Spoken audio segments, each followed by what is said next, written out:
So today, we're going to talk about one of football's most beloved and, let's be honest, most misunderstood legends, Roberto Baggio.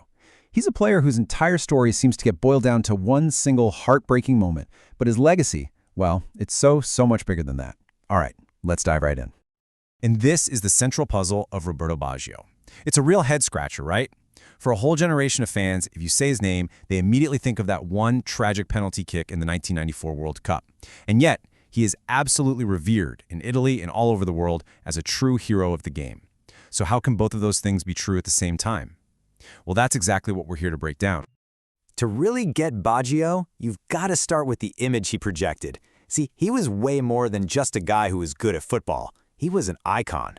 And it all starts with his legendary nickname, Il Divino Codino. It literally translates to the Divine Ponytail, and honestly, no nickname has ever been more perfect.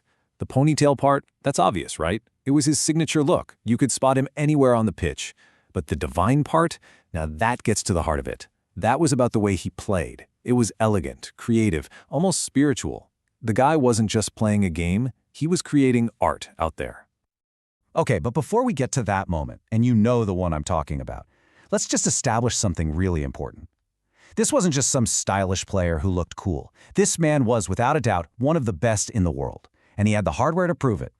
Let's just zero in on one year, 1993. This was his year. This was the absolute peak of his powers, the moment he officially went from being a fantastic player to being, well, the best. And here's all the proof you need. In 1993, while playing for Juventus, Roberto Baggio won the Ballon d'Or. And you've got to understand, this isn't a team trophy. This is the award. The one that says, for that year, you were the single best footballer on the entire planet. Period. Officially, there was nobody better. And if you need even more proof of just how special he was, look at this. He played for Juventus, AC Milan, and Inter Milan. Now, for anyone who doesn't follow Italian football, this is a huge deal. These clubs are bitter rivals. For all three of them to want you on their team, it just shows his talent was so undeniable it went beyond even the fiercest rivalries. Okay, so he's a certified legend at the club level, but let's take it to the international stage, because this is where the story gets really dramatic.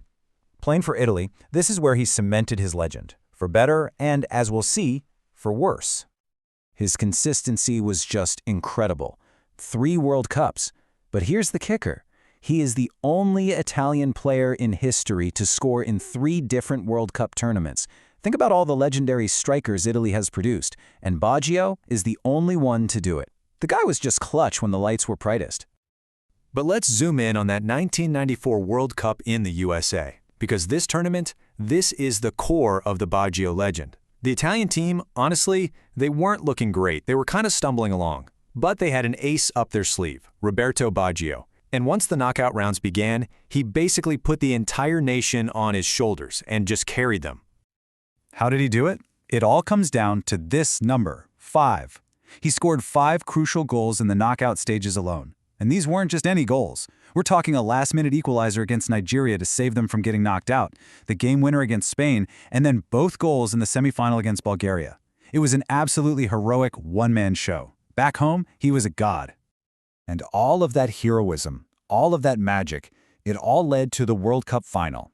And this is where the hero's journey takes an unbelievable, gut-wrenching turn, creating the paradox that would follow him forever.